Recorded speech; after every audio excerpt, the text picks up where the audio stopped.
Hi hello friends, എല്ലാ കൂട്ടുകാർക്കും പുതിയൊരു റിവ്യൂയിലേക്ക് സ്വാഗതം.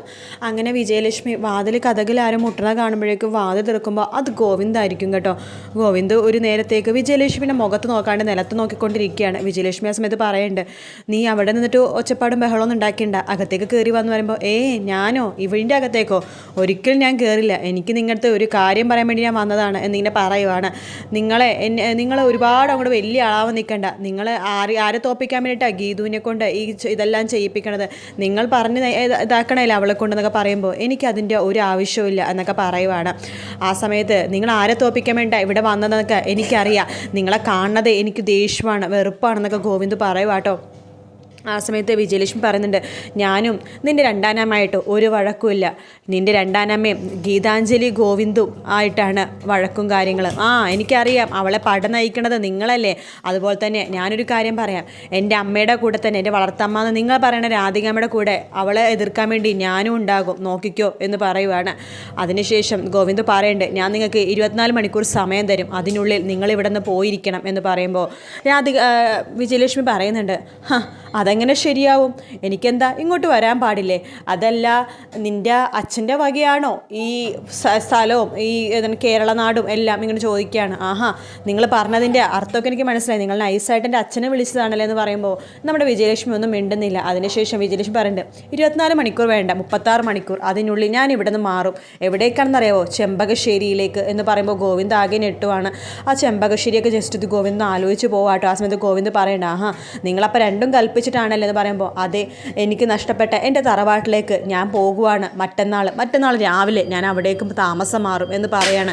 എങ്കിലൊരു കാര്യം ചെയ്യാം, നമുക്കിനി നേരേക്ക് നേരെ ഏറ്റുമുട്ടാം എന്ന് പറയാണ്. ആ സമയത്ത് വിജയലക്ഷ്മി പറയണ്ട, നിൻ്റെ അടുത്ത് ഞാനിപ്പോൾ ഒന്നും പറയുന്നില്ല, കാരണം നീ വെള്ളം അടിച്ചിരിക്കുക, ബോധം ഇല്ലാണ്ടാണ് നീ ഇരിക്കണേന്ന്, നിനക്ക് എന്നോട് നേരിട്ട് സംസാരിക്കാൻ മടിയായതുകൊണ്ടല്ലേ നീ വെള്ളം അടിച്ച് വന്നതെന്ന് ചോദിക്കുമ്പോൾ ഗോവിന്ദ് പറയണ്ട, ഒരിക്കലും ഇല്ല, എനിക്ക് സ്വഭാവത്തോട് നിങ്ങളുടെ മുമ്പിൽ നിൽക്കാൻ വയ്യ, അറുപ്പാണ് വെറുപ്പാണ്, വെള്ളം അടിച്ചിട്ട് പോലും എനിക്ക് നിങ്ങളുടെ മുഖം നോക്കാൻ പോലും താല്പര്യമില്ല, അപ്പോഴാണ് വെള്ളം അടിക്കാതെ ഞാൻ ഈ ലോകത്ത് ഏറ്റവും കൂടുതൽ വെറുക്കണത് നിങ്ങളെയാണെന്നൊക്കെ പറയണം. അത് കേൾക്കുമ്പോൾ വിജയലക്ഷ്മി പതുക്കെ ഒന്ന് പതറുന്നുണ്ട് കേട്ടോ, വിഷമം തോന്നുന്നുണ്ട്.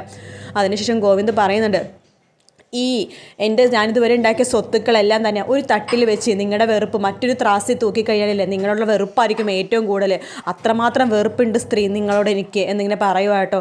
വിജയലക്ഷ്മി പറയുന്നുണ്ട്, ഓക്കെ, വിഷമം ഉണ്ടെങ്കിലും പറയുന്നുണ്ട്, ശരി ആയിക്കോട്ടെ, നീ എന്താണെന്ന് വെച്ചാൽ നിൻ്റെ ഭാഗത്തൊന്നും ചെയ്തു, പക്ഷെ തോൽക്കാതിരിക്കാൻ ഞാനും ശ്രമിക്കും എന്നൊക്കെ പറയുവാണ്.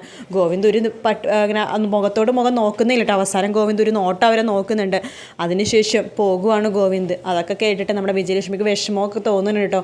പിന്നെയും ഗോവിന്ദ് അവിടുത്തെ ബാറിൽ നിന്ന് വെള്ളം അടിച്ചുകൊണ്ടിരിക്കുകയാണ്. അതേസമയം അറക്കലാണെങ്കിലോ നമ്മുടെ ഗീതുവിനെ കൊണ്ട് ഒപ്പിടിപ്പിക്കാൻ നോക്കുവാണ് ഭദ്രനും വിലാസിനെയും കൂട്ടി. ഗീതു ആണെങ്കിൽ ഡാൻസൊക്കെ കളിച്ച് ആടിപ്പാടി നടക്കുവാട്ടോ. അയ്യോ എൻ്റെ പൊന്നു മോളെ നീ ഒന്ന് ഒപ്പിടടി എന്ന് വിലാസിന് പറയുമ്പോൾ, എന്താ അമ്മേ എനിക്ക് വയ്യ, അമ്മ നാളെ രാവിലെ വാ, രാവിലെ ഒപ്പിട്ടുതരാം എന്ന് പറയുമ്പോൾ, അയ്യോ മോളെ രാവിലെ ഒപ്പിട്ടാൽ ശരിയാവില്ല, രാവിലെ ഞങ്ങൾ പോകും, നീ ഇപ്പോൾ ഒപ്പിടി എന്ന് പറയുമ്പോൾ, പിന്നെ ഡാൻസ് കളിക്കാൻ മോളെ എന്നൊക്കെ പറയുമ്പോൾ, ഒപ്പിട് മോളെ എന്നൊക്കെ പറയണം. അപ്പോഴേക്കും രാധികമ്മ അങ്ങോട്ടേക്ക് വരുന്നുണ്ട് ഇവരെന്തൊക്കെയാണ് ചെയ്യണമെന്ന് അറിയാനായിട്ട്. ആ സമയത്ത് ഗീതു ആ പേന മേടിക്കുകയാണ്. അതിനുശേഷം പേപ്പർ നോക്കുന്നുണ്ട്, ഈ പേപ്പറിൽ എന്താ എഴുതിയേക്കണമെന്ന് ഞാനൊന്ന് വായിച്ചു നോക്കട്ടെ എന്ന് പറയുവാണ്. പക്ഷേ ഗീതുക്കൊന്നും കാണാൻ പറ്റുന്നില്ല കേട്ടോ. എനിക്കൊന്നും കാണുന്നില്ല, ഞാൻ നാളെ ഒപ്പിടാം. അയ്യോ മോളെ, മോൾക്ക് നാളെ ബോധം വരാം, ഉച്ചയാവും, അത് ഞങ്ങൾ പോകും മോളെ രാവിലെ, അതുകൊണ്ട് ഇപ്പം തന്നെ ഒപ്പിടും മോളെന്ന് പറയാണ്. അങ്ങനെ ഗീതു ആ പേന മേടിക്കുകയാണ്. രാധികാമ്മക്ക് സന്തോഷമാവാം കേട്ടോ. അങ്ങനെ രാധികാമ്മ നോക്കുമ്പോൾ ഗീതു ഒപ്പിടാൻ തുടങ്ങണ ഭാഗം കാണുവാണ് കേട്ടോ. രാധികാമ്മയുടെ അപ്പോൾ ഭദ്രം പറയുന്നുണ്ട്, എല്ലാം സക്സസ് എന്ന് പറയാണ്. അത് കണ്ട് സന്തോഷം കൊണ്ട് രാധികാമ്മക്ക് എന്ത് ചെയ്യണമെന്ന് അറിയില്ല. ഗീതു ഇങ്ങനെ ഒപ്പിടാൻ തുടങ്ങുവാണ് കേട്ടോ. ആ സമയത്ത് രാധികാമ്മ കണ്ടിന്യൂ എന്നൊക്കെ പറഞ്ഞ് താഴത്തേക്ക് ഇറങ്ങി പോവാണ്. സന്തോഷം കൊണ്ട് അവർക്ക് എന്ത് ചെയ്യണമെന്ന് അറിയില്ല കേട്ടോ. ആ സമയത്ത് ഗീതു ഒപ്പിട്ട് തുടങ്ങുമ്പോൾ തന്നെ ഒരു പാട്ട് കേൾക്കാണ്, ഗുലുമാൽ എന്ന്. ഒരു പാട്ട് കേൾക്കുന്നുണ്ടല്ലോ എന്ന് ഗീതു പറയാണ്. പാട്ടോ മോളെ, അത് പാട്ടല്ലടി, കൊതുകുകളും മൂളണ സൗണ്ടാണെന്ന് ഇങ്ങനെ പറയുക കേട്ടോ. അല്ല ഒരു പാട്ട് കേൾക്കുന്നുണ്ട്, ഗുലുമാൽ എന്ന്. ഒപ്പിട്ടാൽ ശരിയാവില്ല എന്ന് ഗീതു പറയുമ്പോൾ, എൻ്റെ പൊന്നു മോളെ ഒന്ന് ഒപ്പിടടി എന്ന് പറയുമ്പോൾ, ഒപ്പിട്ടാൽ ശരിയാവില്ല ഗുലുമാൽ എന്ന് പറഞ്ഞിട്ട് ഗീതു നിലത്തേക്ക് ഓടിപ്പോവാണ്. അപ്പോഴേക്കും രാധികാമ്മ വരുന്നുണ്ട്. നിങ്ങൾ മിടുക്കര, ഗീതു ഒപ്പിടുന്ന ഞാൻ കണ്ടായിരുന്നു, നിങ്ങൾ പറഞ്ഞ വാക്ക് പാലിച്ചു അല്ലേ എന്ന് പറയുമ്പോൾ ഭദ്രനും വിലാസിനിക്ക് എന്ത് പറയണമെന്നറിയില്ല. അതെ അവൾ ഒപ്പിട്ടു, പിന്നെ ഞങ്ങളുടെ അല്ലേ മോള്, ഞങ്ങൾ ഒപ്പിടിപ്പിച്ചു.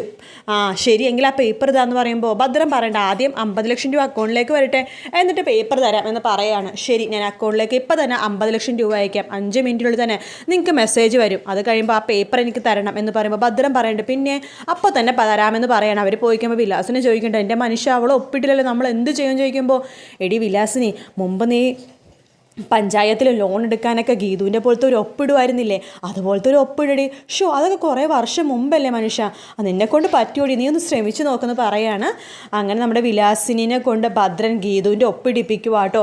വിലാസിനി ഏകദേശം അതുപോലെ തന്നെ ഒപ്പിടുന്നുണ്ട്, അതായത് കള്ള ഒപ്പിടുന്നുണ്ട്. ആ കൊള്ളാടി, ഇത് ഗീതുവിൻ്റെ ഒപ്പല്ലെന്ന് ആരും പറയത്തില്ല, അടിപൊളി അടി വിലാസിനി എന്ന് പറയണം. 50 ലക്ഷം രൂപ ഇപ്പം നമ്മുടെ കയ്യിൽ കിട്ടും എന്നിങ്ങനെ പറയുന്നുണ്ട്. ഭദ്രേട്ടാ നമുക്ക് ഗൾഫിലൊക്കെ പോയിട്ടൊന്ന് അടിച്ച് പൊളിക്കാൻ ഭദ്രേട്ടാ. അതെ അവർ വരുന്നുണ്ട്. എന്താ നിങ്ങൾക്ക് 50 ലക്ഷം രൂപ അക്കൗണ്ടിൽ വന്നില്ലേ? ഇപ്പം മെസ്സേജ് വന്നേ ഉള്ളൂ. ശരി, എന്നെങ്കിൽ ആ പേപ്പർ ഇതാന്ന് പറയാണ്.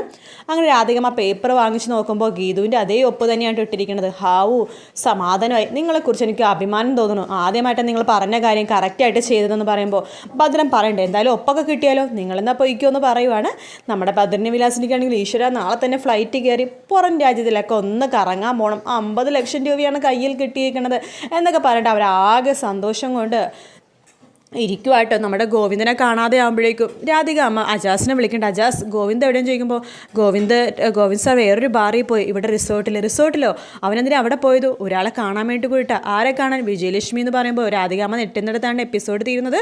മറ്റൊരു വീഡിയോ ആയിട്ട് വീണ്ടും കാണാം. Take care, bye bye.